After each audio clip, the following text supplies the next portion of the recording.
época de pasión, de tedio y también de tormento. Es la mítica Madame Bovary, este invento genial, al mismo tiempo trágico. Madame Bovary fue el ícono de las mujeres satisfechas del siglo XIX, pero justamente por eso también de la infidelidad. Flaubert quiso retratar un poco la época y al mismo tiempo tuvo una relación intensísima con este personaje que inventó y llegó a enfermarse con ella.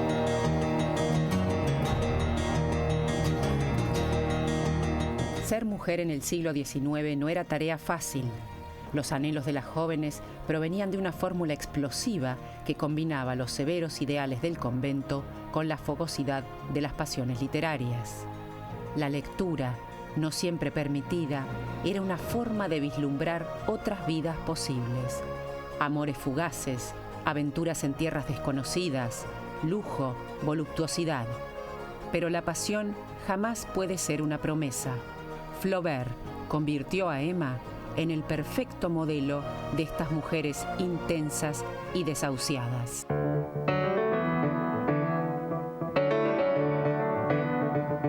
Vladi, para mí sos la escritora indicada para hablar de Madame Bovary. Es una escritura que supongo te marcó, te llevó a alguna parte.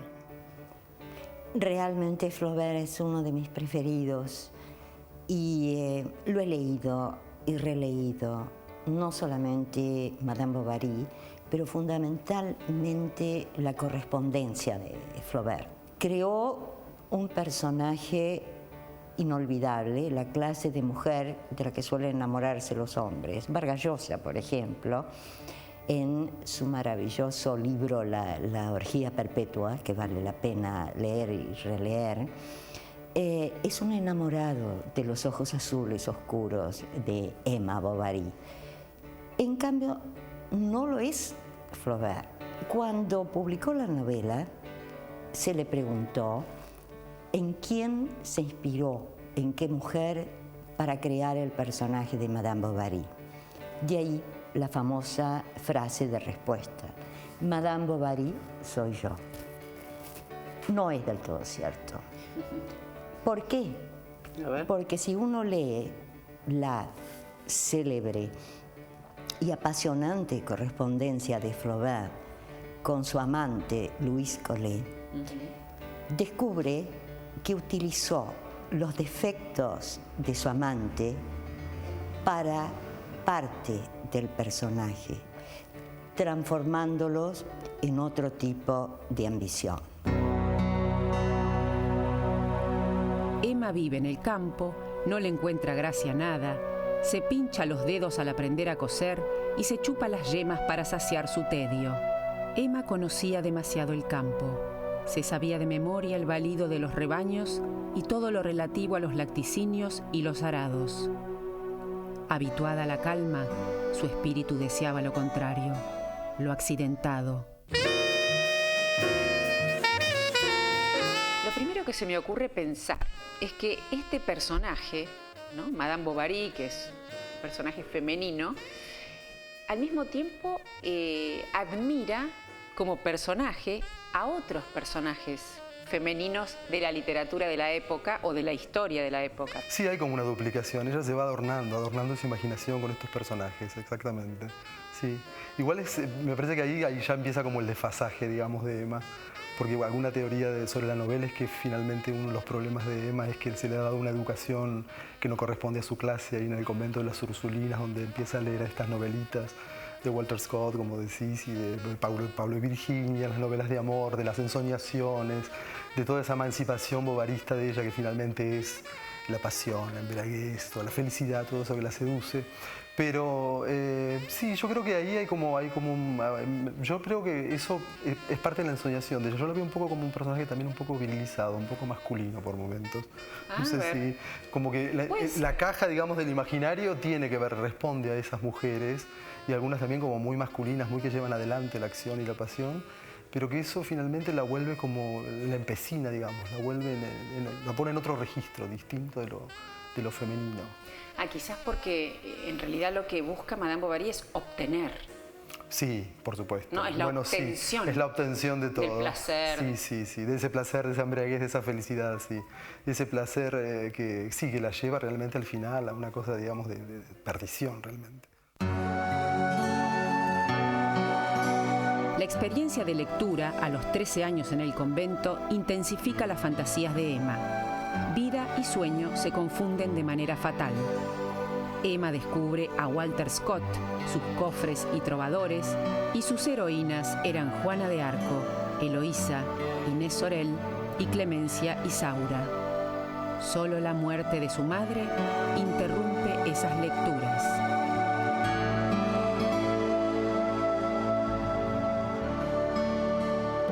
Esa obra maestra, que es Madame Bovary, no es la historia de Madame Bovary, es la historia del marido, Charles Bovary. La primera parte del libro es la historia de Charles. Es que era un médico rural de segunda categoría, no demasiado hábil, tal vez algo apuesto en su juventud, muy tosco en sus maneras, que se enamora de una chica llamada Emma, hija de un granjero que había sido educada en un convento, que tenía modales excepcionalmente finos para el mundo rural, donde vivían los dos. La novela comienza con Charles Bovary, futuro marido de Emma, y ya su presentación anticipa el desprecio de ella al poco tiempo de casados. Sin embargo, cuando Emma lo conoce, ya es un médico honrado que atiende a su padre y al mismo tiempo le promete la felicidad del matrimonio tan soñado por Emma a través de sus lecturas. El problema surge con las costumbres. Charles la besaba a horas fijas. Como escribe Flaubert, era un postre previsto después de una monótona cena. El desprecio es un sentimiento importante en esta historia, ¿no? Porque se van amando y despreciando unos a otros. Primero Madame Bovary se la cree, la del médico, la del casamiento, y después empieza el desprecio hacia Charles. Luego, con su amante, ella es despreciada por Rodolfo, y más cuando le empieza a pedir dinero, ya se ensucia toda la relación, ¿no? Se pasa enseguida al desprecio de aquel que uno ama. Sí, es un desprecio aparte laceral, cuando ella se constata eso, y me parece, yo la veo como una estúpida, en el sentido que ella es difícil entenderla en su interioridad, pero yo creo que tiene una mínima constatación, no es un personaje, digamos, tiene algún cierto registro de lo que está pasando pequeño, ella se da cuenta cuando se dice esas cosas, ella se da cuenta que tiene que ser, digamos, visceral en esto. Lo que pasa es que está en una vorágine de la cual no puede salir. Pero si el desprecio, para mí es muy fuerte, con el marido, con ese marido que no funciona para nada, y que también es un poco el fruto de una educación como mal lograda, la de Charles, ¿no? Esa cosa de ser médico, pero que era hasta ahí un asistente de salud, ¿no? En un momento, al principio de los primeros capítulos, se dice que a él se le quiso dar una formación viril, una educación viril que no... Además, la novela empieza, si mal no recuerdo, de una manera terrible, que está Charles de niño, como que burlado en el colegio, ¿no? Sí. Al entrar en clase, acostumbrábamos tirar nuestros gorros al suelo para tener después más libres las manos. Procurábamos desde el umbral de la puerta tirarlos bajo el banco, de manera que chocaran contra la pared y levantaran mucho polvo. Tal era nuestro sistema. Sin embargo, por no haberse fijado en tal costumbre o por no atreverse a seguirla, cuando acabamos nuestras oraciones, todavía el novato mantenía su gorro entre ambas rodillas. Era uno de aquellos tocados de orden compuesto en que se hallan reunidos elementos del gorro de piel, del chapska o morrión polaco, del sombrero de copa, del casquete de nutria y del bonete de algodón. Un triste objeto, uno de aquellos cuya fealdad alcanza la expresión profunda que puede darse en el rostro de un imbécil. Ovoide y armado de ballenas, empezaba por 3 bandas circulares, luego alternaban separados por una cuarta banda encarnada, unos rombos de terciopelo y de piel de conejo. Venía después una especie de saco que remataba en un polígono de cartón recubierto de bordados y trencillas de pasamanería, todo ello muy complicado. Del cabo de un largo cordón demasiado delgado pendía, a manera de borla, algo así como un pequeño travesaño de hilos de oro. El gorro era nuevo y su visera relucía. «Levántese usted», dijo el profesor. Se levantó y le cayó el sombrero. Toda la clase se echó a reír. Se inclinó para recogerlo. El que tenía al lado se lo hizo caer de nuevo, dándole un codazo. lo recogió por segunda vez. «Deje usted su gorro en paz», díjole el profesor, que era hombre ocurrente. Hubo otra risotada de los alumnos, que acabó de azorar al pobre chico, tanto que se le veía indeciso entre conservar su gorro en la mano, dejarlo en el suelo o encasquetárselo. Optó por sentarse y ponérselo sobre las rodillas. «Levántese usted», dijo el profesor, «y dígame su nombre». El novato, farfullando, articuló un nombre ininteligible. «Repita usted». Otra vez oímos aquel farfullar de sílabas entre el murmullo de la clase. «Más alto», gritó el profesor, «más alto». El novato entonces, como quien toma una resolución heroica, abrió una boca descomunal y gritó a todo pulmón, como si quisiera llamar a alguien de lejos, algo así como «Charbovary». Súbitamente se armó un jaleo, encreyendo, con estallido de voces agudas, aullaban, ladraban, pateaban, repetían «Charbovary, Charbovary», y luego redoblado en notas aisladas y amainado dificultosamente para avivarse de pronto desde el extremo de uno de los bancos donde aún chispeaba, como un petardo mal apagado, alguna risotada reprimida. Hay un momento, recuerdo en la novela, que es muy llamativo porque cuando tiene su primer amante, usa la lengua para decir tengo un amante, como si pronunciar eso fuera pertenecer a la época. El personaje de Emma Bovary se convirtió en un personaje tan fuerte en desmedro de la estructura de la novela, que es una obra maestra de situaciones, descripciones, de progreso. Esa búsqueda de la palabra exacta, le mot juste, que habla Flaubert. El perder fue el primero de los escritores que verdaderamente pasaba días corrigiendo el estilo y tratando de que fuera la palabra justa. Fue el primero que se dio cuenta, que tomó conciencia de que eso era un esfuerzo, que lo que define una gran novela es la estructura y es el estilo. El estilo es el cómo. Entonces, cuando él lo que pretende de Madame Bovary no es crear la historia de una mujer que por aburrimiento, que por insatisfacción o egocentrismo busca amantes y que termina degradándose, corrompiéndose y tiene un final que casi la redime en términos de dignidad. Come el cianuro, come la muerte y está feliz. ¿Por qué? Porque estaba harta de ella misma, harta de esos problemas. No se puede decir que Madame Bovary era una mujer de su época. Lo que hizo extraordinario Flaubert fue usar una época para crear un personaje con todas las complejidades y los problemas que sí podía tener una mujer de la época en esa situación, sí tenía sueños románticos, claro, y leía novelas románticas. Madame Bovary es una de las últimas novelas rurales que a través del realismo más exquisito deja atrás los pueblos para ingresar en la ferviente trama de la urbe. La novela en realidad se titulaba Costumbres de Provincia. Sí, ¿no? tiene el subtítulo ese, sí, Costumbres de Provincia. Sí. ¿Pero vos considerás que es costumbrista o más bien es una novela transgresora para la época?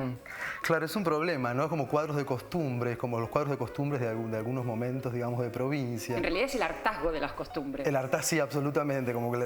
Sí, no, yo creo que es realista en su descripción, por supuesto, el genio del realismo de Flaubert, pero a mí me parece que ahí en las costumbres él quiere describir esa mediocridad, ese tedio, esa cosa tan decimonónica, que parece que captura el cuerpo de Emma, digamos, y ella representa eso, esa sensación de la cosa parsimoniosa, que no pasan nunca los días, que no hay futuro, y ese marido que ella cree en un principio que puede funcionar y que, bueno, muy rápidamente se da cuenta que no funciona. Pero es raro porque hay intensidad también para el tedio, porque es cómo me aburro, y después cuando conoce a su primer amante, tengo un amante, sí, como si fuera haber adquirido el último juguete. Sí, es muy complejo eso de las interioridades de Emma, respecto de que yo creo que son como interioridades enfáticas. Hay muchas veces, 2 veces ella dice, tengo un amante, o qué pobre tipo, por jazz, cómo me aburro, ¿no?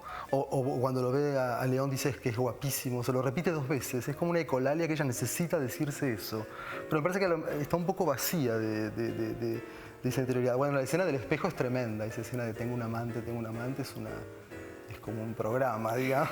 Pero vos sabés que hay toda una teoría respecto a la interioridad de Emma que yo la veo casi como ese personaje, ¿viste? De Italo Calvino, el caballero inexistente, que es esa armadura que va vacía adentro.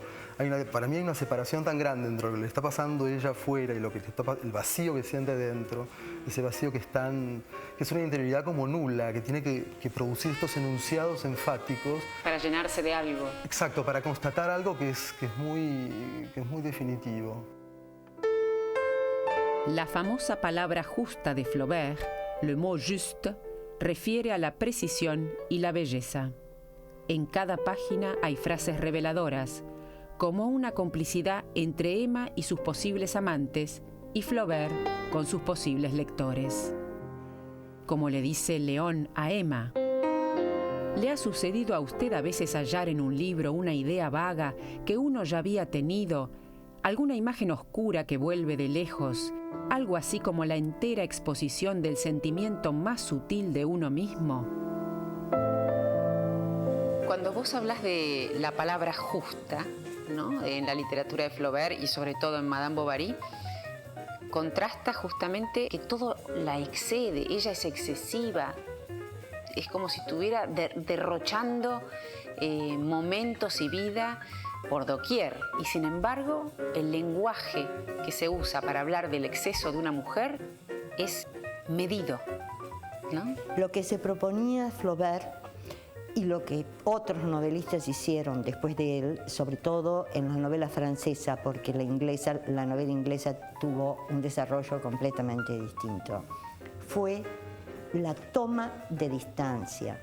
El autor no debe entremeterse en la historia, tiene que pensar en cómo construye una escena donde la emoción pertenezca verdaderamente al personaje y por lo tanto para conseguir ese efecto no debe sentir nada. Por supuesto, a través de la novela está los sentimientos y el alma de Flaubert.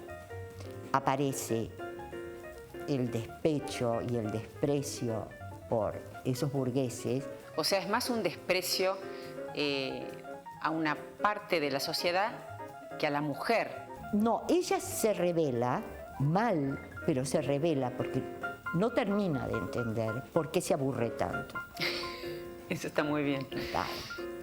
No lo sabe y ese es un toque de vida que le da Flaubert al personaje, porque que esté confundida por su propia insatisfacción, cuando en el fondo no se ha casado mal, tiene, bueno, lo que ha podido conseguir, que es un marido que después de todo la trata muy bien, una casa agradable, bueno, hace lo que quiere, podría ser el ama de casa perfecta. Pero también podría ser la primera histérica de Freud. Bueno, en realidad todos los personajes principales, ella y los amantes, son histéricos, ahí se vuelca bastante, el mismo Flaubert, ahí se vuelca bastante, digamos, los arrebatos de la época. ¿Emma es infiel entonces por cansancio o por imaginación? En realidad es una pasión engañosa, más bien se trataría de una soledad insoportable. Ella va a ir colmando ese vacío con un amante, otro amante, y va a ir estableciendo una serie que la lleva al desgaste más absoluto. Sin embargo, Flaubert constata que de un amante a otro, con los cambios de hábitos eróticos en ella, va a modificar su forma de hablar, el brillo en sus ojos, sus gestos. Podríamos decir que en Emma la palabra toma cuerpo. ¿Cómo se vuelve a Madame Bovary en estos tiempos? Quizá bajo la forma en que Emma se decepciona de su propia transgresión y al final de sus andanzas encuentra en el adulterio la misma insulsez que en su matrimonio. De esta manera genial, Flaubert remueve los escombros de las pasiones humanas. Muchos personajes femeninos han muerto finalmente en las historias inventadas por los hombres. Sí. No pueden con ellas. Y en este caso está este largo proceso hacia la muerte de Madame Bovary. Ella inaugura una forma de darle cierre a estas historias, digamos, desgraciadas de mujeres, me parece. En eso es como un hecho capital. Esta novela de 1857 de Flaubert, digamos, para atrás en la historia de la literatura y para adelante con estos finales. No sé por qué siempre la ligo con el final de Ibsen de Casa de Muñecas de Nora, ¿no? Que Nora abandona a sus hijos, se va y da el portazo y parte. Y digamos que ella tiene que ahí morir, como si muriera en cuerpo y alma, tiene que desaparecer, hay que envenenar esto que produje, ¿no? Y vos decís, efectivamente es un largo proceso hacia la muerte. Es toda una larga etapa final en esa vorágine. Sí, yo creo que es un hecho, es una novela capital en tanto que ella hay una decisión muy definitiva de ella, sí, de ausentarse de todo, ¿no? de salirse de ese mundo que ella se había creado y de la constatación final de que ese mundo no había coordenadas entre lo que ella pensaba y la realidad que se le volvía como muy austera. Ese contraste tan definitivo es lo que la lleva a envenenarse, ¿no es cierto? A tomar ese veneno. ¿Y vos la querés a Madame Bovary? ¿O? No, yo la quiero, sí, la quiero y me enojo cuando toma las decisiones erradas, ¿no? Cuando se engancha con los amantes equivocados, cuando se da oportunidades que no son, pero no, me parece que es un personaje para amar, porque es un personaje, digamos, de ribetes muy inexplorados aún, y cada lectura, como todo clásico, viste que hay que volver y siempre aparece alguna capa nueva de Emma. Las mujeres más célebres de la literatura del siglo XIX fueron inventadas por escritores hombres que las hicieron morir, de pena, de fuga, enfermas, o como Madame Bovary, de un lento suicidio sufriente. Se la ha comparado como el Quijote de las ilusiones o la felicidad. No se puede hacer esa comparación. No hay nada de grandeza en Madame Bovary. No es una Ana Karenina que tiene un fin trágico. Se suicida por deudas.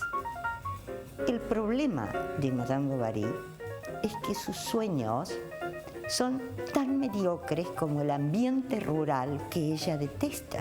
Claro. Solo quiere el lujo y la forma de lujo que solo aparece en las novelas románticas que ella leía. Mientras que Don Quijote tiene ideales, Emma no puede tener ideales. Por eso la realidad degrada sus sueños, digamos. Siempre es una degradación. Siempre es una degradación, siempre va avanzando gradualmente hacia su fin. En cuanto a las tonterías que se dicen los amantes que tiene Emma y las mismas tonterías que dice Emma, por ejemplo, ¿no es maravilloso sentarse a contemplar la puesta de sol con León? Ah, sí, porque entonces el alma se eleva. En realidad lo que quieren es ir a la cama. Pero dice una cosa Flaubert donde se nota algo que deben tener y que tienen las grandes novelas, que lo que el escritor inglés Durrell llamaba una exploración en la piedad, porque a esas palabras tontas del amor agrega el autor lo siguiente: no hay manera de expresar el amor sino con las palabras más tontas. Por debajo de esas palabras están los verdaderos sentimientos, que son inexpresables.